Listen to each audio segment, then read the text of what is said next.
Bonjour à tous, aujourd'hui je suis très excitée de partager avec vous ma wishlist de sacs premium. C'est ça que je guette depuis un moment mais je n'ai jamais sauté le pas. Ça sera l'occasion de discuter ensemble, de vous le présenter, que vous me donniez votre avis et c'est tout. Donc vous êtes ready? Let's go! Je vais commencer par mon sac numéro 1 de ma wishlist. Et je pense que si vous avez regardé ma vidéo vlog à Lille, vlog shopping, je vous la mets ici en barre d'informations.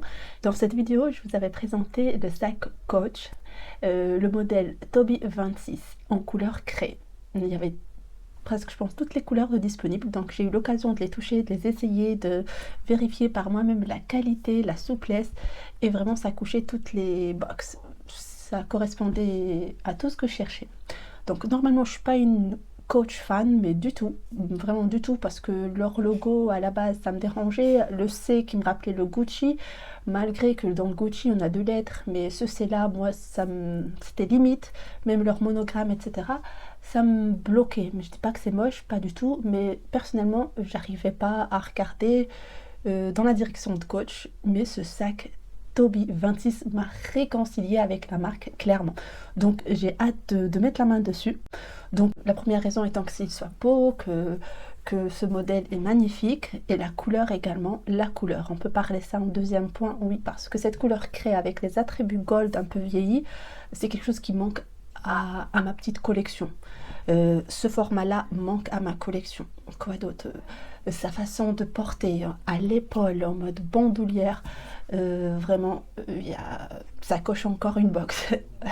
Et qu'est-ce qui a fait aussi que je m'intéresse un peu plus et qui m'a également réconcilié avec la marque, c'est un des fameux qui est aujourd'hui également youtubeur, il est sur Instagram. Je vais vous le mettre juste ici, j'aurais dû préparer son nom, mais ça va s'afficher là. Donc c'est ce monsieur là qui teste les sacs, les cuirs des grandes maisons de luxe, mais pas que, les maisons de premium, etc. Et qui a confirmé, donc il n'y a pas de certificat quoi que ce soit, mais qui a confirmé de par son expérience que c'est un cuir qui est très bien, que les coutures sont très bien, c'est-à-dire le process de fabrication, les différentes pièces, comment elles sont cousues, comment elles sont assemblées, etc. Donc c'était un très très bon rapport qualité-prix, et du coup voilà, c'était une raison de plus pour me dire ah oui quand même, pourquoi pas. Et voilà, enfin, tous ces points font que ce sac, pour moi aujourd'hui, quand je le vois, je dis il me le faut. Il me le faut parce que j'ai l'impression qu'il passe partout, été comme hiver. Voilà, franchement, gros cœur sur ce sac. Rien à rajouter.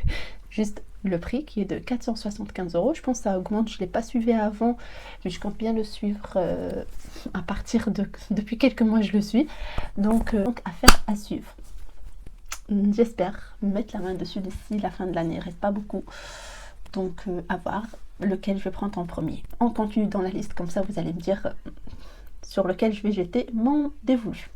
Le deuxième sac, eh bien, je suis sûre que vous êtes sûr que cette marque allait faire partie de cette liste. Il s'agit de la marque Pollen, et lequel je pense que je vous ai assez cassé la tête avec, c'est le numéro 7. Je l'ai essayé également au magasin, j'ai validé la taille, j'étais à 2 doigts de valider la couleur, mais finalement non. Pourquoi? Je vous explique. J'étais partie pour un bimatière, j'aime beaucoup les bimatières. Ce qui me gêne dans les bimatières, c'est que en général, la quantité de cuir est moindre. Donc forcément, quand ça coûte cher et que le cuir n'est pas très présent, c'est pas cool. Mais bon, j'avais en tête ce modèle-là. Mais finalement, c'est tombé à l'eau. Pourquoi? Parce que entre-temps, j'ai acheté le sac Niki de chez Yves Saint Laurent, qui est en bimatière et un peu dans les mêmes tons. Et du coup, j'ai fini par laisser tomber cette idée. Maintenant, en deuxième choix, option de couleur, c'était toujours en bimatière et c'était le noir avec du gris. Donc, attribut doré toujours. De toute façon, Pollen, c'est que du doré. Donc, pour le moment, c'est celui-ci. Maintenant, je vous pose cette question. Dites-moi, vous, en commentaire, quelle est la couleur que vous aimez. Comme ça, moi, je vais voir. C'est pas parce que vous aimez plus le rouge que je vais acheter le rouge. D'ailleurs, ils font pas le rouge, mais vous m'avez compris. Donc, c'est juste pour un peu sonder vos avis, vos envies, et ça va peut-être m'aider. Donc voilà pour le sac numéro 7. Je ne vais pas rentrer dans la description de Pollen, du modèle, vous connaissez certainement très très bien, peut-être mieux que moi. Donc voilà pour ce deuxième sac. Et je vous donne le prix, il est de 370 €. On est à 105 € de moins par rapport au Coach. Donc voilà le sac numéro 2. Pour le sac numéro 3 et 4, on va s'arrêter chez la marque Longchamp. Oui, oui, oui. À ce jour, je n'ai plus de sac Longchamp. Le dernier, je l'avais vendu sur Vinted. J'aime beaucoup cette marque. Mais dernièrement, c'était pas trop ça, parce que peut-être j'étais concentrée sur autre chose. Vous savez que quand on a envie d'agrandir sa collection luxe, on a tendance à se séparer de plusieurs sacs, etc., etc. Soit. Je vais vous présenter le premier sac. Il s'agit d'un petit sac à vraiment mini prix, c'est même pas un vrai sac. En gros, c'est le filet, le sac filet de chez Longchamp, que vous voyez juste ici. Il existe en 2 modèles. Vous allez me dire quelle taille. Franchement, et principalement la grande taille. Pourquoi? Parce que je pense que c'est ce qui va me correspondre le plus. Le mini sera pas très pratique, même s'il est joli. Donc pour moi, pour le moment, je vais commencer par le grand, mais ça n'empêche pas d'avoir le petit après. Je vais vous le présenter quand même, peut-être parce que certaines personnes ne le connaissent pas. Donc il s'agit d'un sac de provision. Vous voyez, les filets, en général, c'est ça, c'est pour aller faire son petit marché. Donc en général, c'est un peu le filet à la française. Et d'ailleurs, il s'agit d'une collaboration. C'est pas une fabrication totalement ou 100% Longchamp, c'est une collaboration entre le plus ancien fabricant de filets en France, qui est en Bretagne. Il s'agit de la marque Filt, si je le dis bien. Ces sacs sont fabriqués, je pense que je l'ai déjà dit, en Normandie depuis 1860. Donc ça remonte vraiment, vraiment à longtemps. Et du coup, dans ce sac filet, on retrouve le filet de la marque Filt avec les fameuses anses Longchamp en cuir de Russie, qui font la marque Longchamp, donc c'est les anses de la série pliage. Donc voilà, c'est reconnaissable et franchement moi je trouve que la collaboration, le mélange est juste magnifique. Peut-être magnifique, c'est trop pour ça, mais moi j'aime beaucoup. Voilà, c'est une collaboration que je valide totalement. Et le fait que ça a réuni 2 grandes marques, une grande marque française, ça aussi ça me plaît. Certes, ce n'est pas un vrai sac, mais ça reste. Mais pour moi, c'est quelque chose c'est collector. Vous voyez ce que je veux dire? C'est quelque chose de fun à ajouter à sa collection l'été pour sortir faire les courses. C'est vrai que faire sortir des courses, on peut prendre des sacs Kaba beaucoup moins chers que celui-ci qui coûte 100 €. On reviendra au prix un peu plus tard. Mais voilà, tendance tout en faisant ses courses, pourquoi pas. Mais moi, je compte pas plutôt l'utiliser pour les courses. J'ai vu que Stéphanie de la chaîne Mademoiselle Tweet, qui a les 2 dans la taille XS ou dans la petite taille, et je me suis inspirée d'elle dans le sens où elle met des foulards ou des carrés de soie dedans. Et ça donne tout un style au sac. Donc je compte également faire ça de temps en temps. Je trouve que l'idée est très bonne, que j'ai suggéré à ma soeur, parce qu'elle également, elle a les 2 modèles, elle a le grand, elle a fini par craquer pour le petit également. Donc je lui ai dit que j'ai déjà vu ça et que c'était intéressant à faire. Donc quand je vois ma soeur avec, j'aime beaucoup le grand et le petit. Vraiment, c'est dans ma wishlist. Ça, je pense que c'est quelque chose qui va bientôt rejoindre la collection des sacs à main. Donc pour revenir au prix, j'ai indiqué que c'était à 100 €. Par contre, avant c'était 85. Et si j'ai pas envie de dire n'importe quoi, je pense qu'avant c'était encore moins cher, parce qu'à l'époque ma soeur l'a acheté à 85 le grand. Aujourd'hui il en vaut 100, donc il a pris 15 €. Je préfère le prendre avant que ça dépasse les 100, parce que je trouve que c'est limite. Et puis voilà, pour le petit, je pense que c'est 75 € ou 80. J'ai pas très bien vérifié, donc je me corrigerai ici. Enfin, sachez qu'il est proposé dans différents coloris. J'aime bien la couleur tabac, c'est un peu foncé sur du foncé. C'est un peu une couleur chaude marron, donc ça fait joli avec les anses marron également de la maison de la marque Longchamp. Il existe en noir, en blanc, en jaune. Des fois, il y a des couleurs de saison, en multicouleurs également. Et on l'avait aperçu en jaune dans la série d'Emily in Paris, dans la saison 2. Donc si j'ai une photo, je vous la mettrai. Mais voilà, c'est un sac qui est assez tendance. Et je pense que ça sera dans les intemporels quand même. J'aime bien. Le 4e sac, et on reste toujours chez Longchamp, et dans la catégorie pliage. Donc qu'est-ce que j'aimerais? Donc j'aimerais un mini sac pliage 100% cuir. J'aurais pas voulu avoir les toiles, j'en avais quand j'étais au lycée. Ça me dérange pas, hein, c'est juste la wishlist actuelle, c'est d'avoir celui en cuir. Mais j'aimerais que ça soit dans un style un peu fun, soit un imprimé croco, soit une couleur très spéciale. Donc voilà, j'aimerais ce sac-là, mais dans un style un peu... j'ai pas le mot, mais voilà, dans un style décalé, spécial en gros. Le Longchamp, j'aimerais pas avoir le noir, malgré qu'il soit beau, hein, mais sinon je vais pas le porter. Donc il me faut une couleur un peu pop, un peu fun, tout comme le 5e sac que je vais vous présenter. Mais tout d'abord, je vais vous donner le prix du sac XS pliage en cuir. Bon, les prix varient en fonction du modèle, des matières utilisées. Enfin, c'est du cuir, mais certes, des fois, il y a des cuirs spéciaux, etc. Donc, le prix est à partir de 370 €. Voilà. Sachez que malgré que pas mal de modèles de la marque Longchamp sont fabriqués en Asie, celui-ci est fabriqué en France. Donc, mention spéciale pour ce modèle, donc ça m'encourage plus à le prendre. Allez, je fais un petit bonus. Donc, vu que j'allais vous présenter que 5 sacs, je rajoute un tout petit de chez Longchamp. Je pense que vous savez mon amour pour les belt bags, pour tout ce qui est sac banane. Il y a un moment, je guettais un sac banane de chez Longchamp, toujours de la collection pliage. Vraiment, c'est très fun. Décalé, voilà le mot que je cherchais depuis tout à l'heure, le décalé. Et stylé, voilà, moi j'aime bien des fois mixer des styles, s'amuser avec la mode.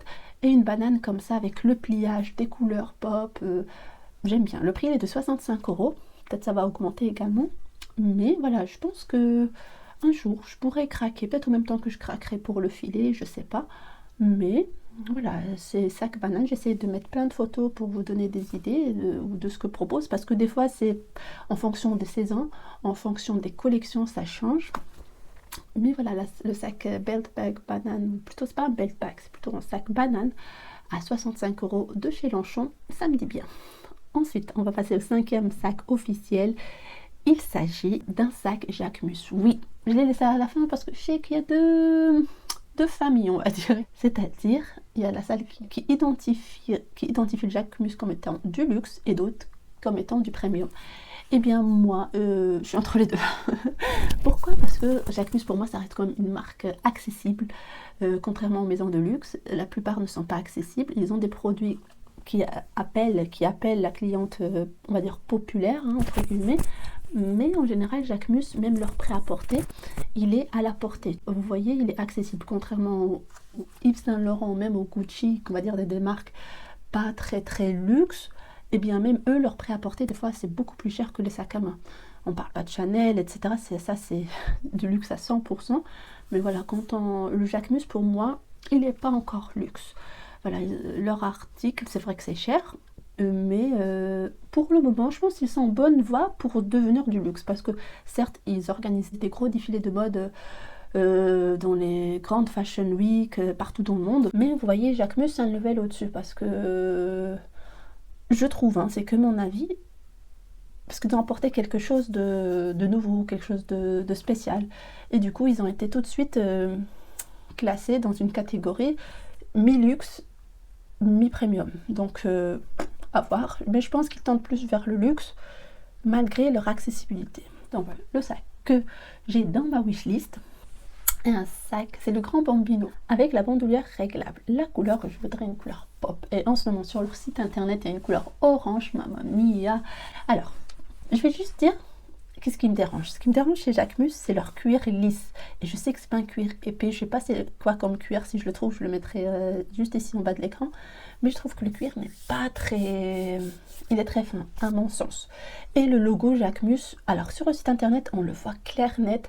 Mais pour le savoir toucher, essayer, hésiter plusieurs fois à le prendre, que ce soit ce modèle, le Grand Bambino, ou des fois le Chiquito double nœud, ça j'ai bien aimé. Malgré que j'aime pas trop le Chiquito, mais le double nœud, il est magnifique. Je trouve quand on le porte en tant qu'accessoire, hein, parce que dedans on peut pas mettre grand chose, eh bien le Jacquemus, les lettres, le doré, ça me dérange. C'est le logo, moi je le trouve, l'écriture, c'est très très joli, mais les finitions, ça me dépasse. Des fois c'est graineux, des fois ça dépasse. Alors peut-être un jour je tenterai l'achat internet pour voir si ça me plaît pas, je garde ou je rends. Mais pour avoir vu ça en magasin, aux Galeries Lafayette, etc., au printemps, à chaque fois le logo me dérange, et le fait que le cuir soit pas de très bonne qualité à mon sens, j'ai peur que ça soit pas trop résistant. Voilà, vu que c'est lisse, et moi j'ai du mal avec le lisse, malgré que je trouve ça beau, mais c'est compliqué, hein, vous savez. Donc voilà, le prix de ce sac coûterait 790 €. Donc voilà pour ce Grand Bambino. Je rajouterais que c'est une fabrication européenne et non française. Donc c'est pas pour ça qu'on dirait que c'est pas du luxe, mais des fois voilà, ça pèse. Ça pèse parce que même Chanel fabrique en Italie, Ça ne veut pas dire que c'est de la mauvaise qualité, mais c'est vrai que le Made in France, c'est plus vendeur. Ça a la réputation d'être plus qualitatif. Donc voilà. Je pense que vous savez de quoi je parle. Voilà, juste avant de finir, je tiens à préciser qu'également pour le Jacquemus, j'aimerais peut-être un pink, un fuchsia ou un jaune poussin. Ça aussi, ça doit être joli. Mais voilà, j'ai toujours peur de sauter le pas avec Jacquemus. Dites-moi vous, si vous avez des Jacquemus, parce que je sais que Awa, elle a un magnifique en couleur kaki. Pareil, je pense que je vais lui écrire pour savoir qu'est-ce qu'elle en pense. Mais je pense qu'elle a même fait une vidéo que j'avais déjà regardée, mais je vais la regarder. Donc voilà, j'attends vos retours d'expérience, vos avis, vos recommandations. J'aimerais vraiment vous lire et prendre les décisions pour le prochain achat. Et je vous donne rendez-vous pour le... Pas tout de suite, hein. Il y aura le rendez-vous pour l'unboxing de un de ces sacs. Et voilà, dites-moi si vous voulez une wishlist luxe à moins de 1000 €. On peut appeler ça wishlist luxe, oui. J'ai une wishlist à moins de 1000 €. Ça vous dit? Dites-moi, pas plus de 1000 € aussi. Parce que depuis ma dernière wishlist, je peux vous dire qu'elle a bien évolué. Donc, si vous voulez une version actualisée, ça sera avec plaisir. Donc voilà, je vous embrasse très fort. See you next week. Ciao.